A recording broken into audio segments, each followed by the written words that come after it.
संस्था CMI ने अपनी रिपोर्ट दी थी।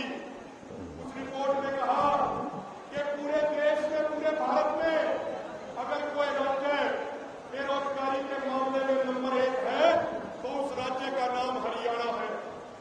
हरियाणा में 37.4% बेरोजगारी है, यानी नौजवानों के लिए नौकरी नहीं है। अगर स्वामीनाथन आयोग के C2+50% फार्मूले के अनुसार फसलों के रेट की बात करें तो गेहूं का 1 क्विंटल का लागत खर्चा 2600 से 2700 रुपये आता है, लेकिन MSP कितना मिलता है मेरे भाइयों? 2275 रुपये। अगर आप स्वामीनाथन आयोग के फार्मूले के अनुसार देखोगे तो हर साल खेती में आपको घाटे पे घाटा होता जा रहा है। अब नौजवानों ने, जब इस देश में हमारे लिए रोजगार नहीं बचा, खेती में कुछ नहीं बचा, तो नौजवानों ने एक नया रास्ता ढूंढा था कि भाई विदेश जाके मजबूरी में मजदूरी करेंगे। लेकिन आपकी जानकारी के लिए बता दूं, जो नौजवान विदेश जाते थे, आज से 3 साल पहले जिस काम को करने के 1 घंटे के उनको $18 मिलते थे, आज उसी काम को करने के 1 घंटे के मात्र 10 से $12 मिलते हैं मेरे साथियों। ये America, Canada, New Zealand, Switzerland, Sweden, Norway, France, Britain, Germany, ये देश कितने ज्यादा चतुर हैं। ये तभी तक हमारे लोगों को अपने देश में आने दे रहे हैं जब तक इनको सस्ते मजदूर चाहिए। ये तभी तक हमारे नौजवानों को अपने देश में आने दे रहे हैं जब तक पैसा यहां से बाहर जा रहा है। जिस दिन पैसा वहां से यहां ले लग गया और उन लोगों को सस्ते मजदूरों की जरूरत खत्म होगी तो एक भी आदमी को वो अपने देश में नहीं घुसने देंगे।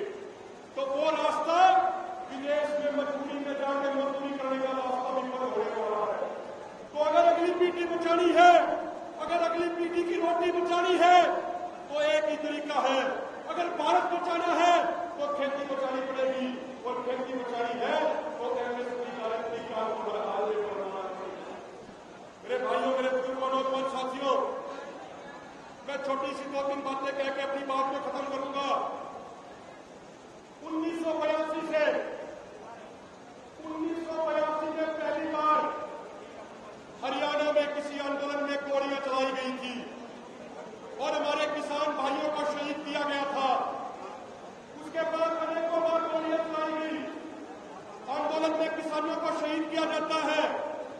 13 फरवरी से शुरू हुए आंदोलन पे हरियाणा की भाजपा सरकार ने फिर से अंधाधुंध गोलियां चलाने का काम किया।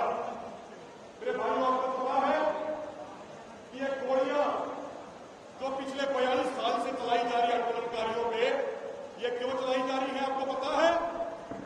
वो इसलिए चलाई जा रही है मेरे भाइयों क्योंकि आज तक किसी गोली चलाने वाले को सजा नहीं दिया पड़ेगा। 1982 में भाइयों पहली बार हरियाणा के किसान को गोली मार के शहीद किया था। 1982 में पहली बार।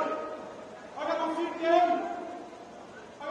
टाइम आंदोलनकारी सारे खड़े होते और आंदोलन जीतने के बाद कहते कि एक लड़ाई उन गोली चलाने वालों को जेल में भेजने के लिए लड़ी जाएगी और उन्हें जेल में भेज देते, तो उसके बाद कोई राजनेता, कोई कर्मचारी, कोई अधिकारी आपके ऊपर गोली चलाने की हिम्मत नहीं करता।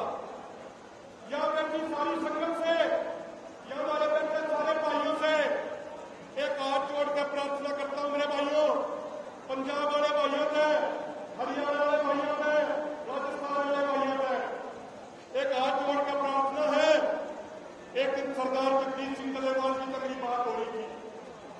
रात के 12:30 बजे हम सिर्फ 2 व्यक्ति बैठे थे और हमारी एक बात चल रही थी कि जिस दिन MSP गारंटी कानून वाला आंदोलन जीत लेंगे ना, इस भाईचारे के सहयोग से उसके तुरंत बाद इसका नहीं बड़ा एक आंदोलन खड़ा कर होगा जिसका एकमात्र एजेंडा ये होगा जिसने गोली मार के हमारे भाई सुखकरण सिंह को शहीद किया, जिन लोगों ने प्रीतपाल सिंह को गोली में बंद करके पीट दिया, आग जगह उसकी हड्डी तोड़ दी, जिन लोगों ने हमारे भाई सुरेंद्र सोंगरी को गोली मारी, जिन लोगों ने हमारे भाई जगवीर बेरवाल को गोली मारी, जिन लोगों ने हमारे 413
जिन्होंने पिछले आंदोलन में 48,000 झूठे मुकदमे करे थे, इस आंदोलन में 5,000 झूठे मुकदमे करे, पिछले आंदोलन में 833 भाई शहीद करे थे, इस आंदोलन में 31 भाइयों को शहीद कर चुके हैं, 433 भाइयों को घायल कर चुके हैं। 5 तारीख को वोट डालने जाओ तो उन चीजा हरियाणा वाले भाइयों याद रखियो, आप ये याद रखियो कि आपके किसान मजदूर समाज की बेटियों को जो पहलवान बेटी हक और इंसाफ के लिए जंतर मंतर में बैठी थी, उनको इंसाफ देने की बजाय, उनका साथ देने की बजाय बीजेपी वालों ने उनको सड़कों पर सीधा डाल दिया था। इस चीज में याद रखियो। 5 अक्टूबर को जब वोट देने जाओ तो इस बात में याद रखियो कि राज्य में वो लोग बैठे हैं जिन्होंने अगली पीढ़ी के भविष्य को बर्बाद करने के लिए 4 साल की अग्निवीर योजना बनाई। इस चीज में याद रखियो, इस चीज में याद रखियो, राज्य में वो लोग बैठे हैं जिन्होंने हरियाणा के भाईचारे को तोड़ने का काम किया, मजदूरों को गुलाम बनाने के लिए 4 नए लेबर कोड लेकर आए, मजदूरों के लिए मनरेगा का बजट 4,500 करोड़ रुपया घटा दिया। इन चीजों ने याद रखियो, क्योंकि जो समाज अपने ऊपर हुई जातियों को भूल गया है, उस समाज का आने वाले टाइम में वाली बारिश कोई नहीं बचा सकता। जो समाज अपने ऊपर हुई जातियों ने भूल जाएगा, उस समाज को आगे बर्बाद होने से कोई नहीं बचा पाएगा।